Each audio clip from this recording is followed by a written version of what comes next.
يا هاجسيها الجزيل وتعالى اللحن الجميل، شعرك له وزن ثقيل والخير من خيالها. يا ماجد اسجاب اللحن اطرب مسامعنا وغن، الليلة فرحتنا علن ولا نعز رجالها. الصوت يا صوت النزاع جت الجزيلة من جزاع، أبيات شعر مع النزاع شاعرك تلقي قالها. في حلة رجال الوفا أهل النقا وأهل الصفا، يا مرحبا باللي لفا بقلوبنا مزالها. يا مرحبا باللي حضر بعد ما هل المطر، في حلة رجال الظفر اللي ينوب ستالها. ويلان يا قوم الكرم أهل المعالي والشيم، قبيلة مثل العالم من فوق رؤوس جبالها. ربعي هلا سن الصقيل ربعي مثبت الدخيل،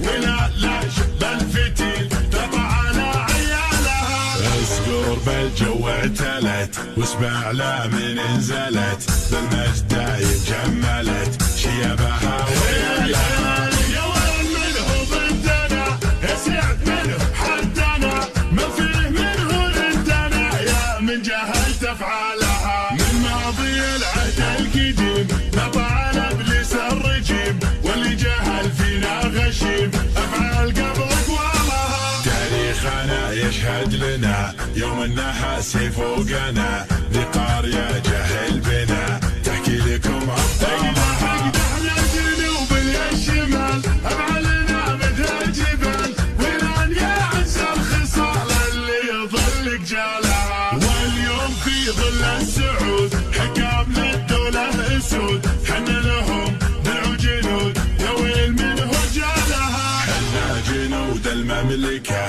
اسود وسط المعركة، ما هي سوالف فبركة نموت دون بالها. حنا الجبال الراسية حنا الاسود الضارية، همتنا بعالية وحدودنا من طالها. يا هاجسيها الجزيل وتعالى اللحن الجميل، شعرك له وزن ثقيل والخير من خيالها. يا ماجد اسجاب اللحن اطرب مسامعنا وغن، الليلة فرحتنا علن ولا نعز رجالها. الصوت يا صوت النزاع جت الجزيلة من جزاع، أبيات شعر مع النزاع شاعرك تلقي قالها. في حلة رجال الوفا أهل النقا وأهل الصفا، يا مرحبا باللي لفا بقلوبنا مزالها. يا مرحبا باللي حضر بعد ما هل المطر، في حلة رجال الظفر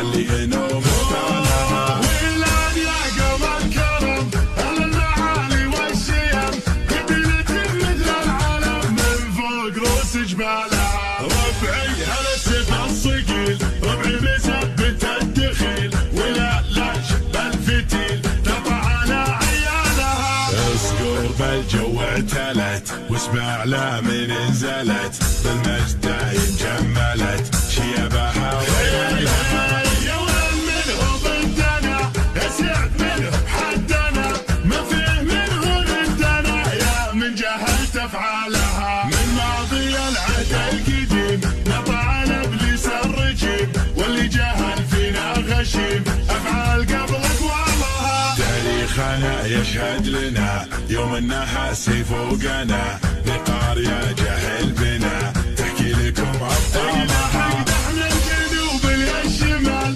افعالنا مثل الجبال، ويلان يا عز الخصال اللي يظل جالها. واليوم في ظل السعود حكام للدولة اسود، حنا لهم درع جنود يا ويل من هجالها. حنا جنود المملكة اسود وسط المعركة، ما هي سوالف فبركة نموت دون بالها.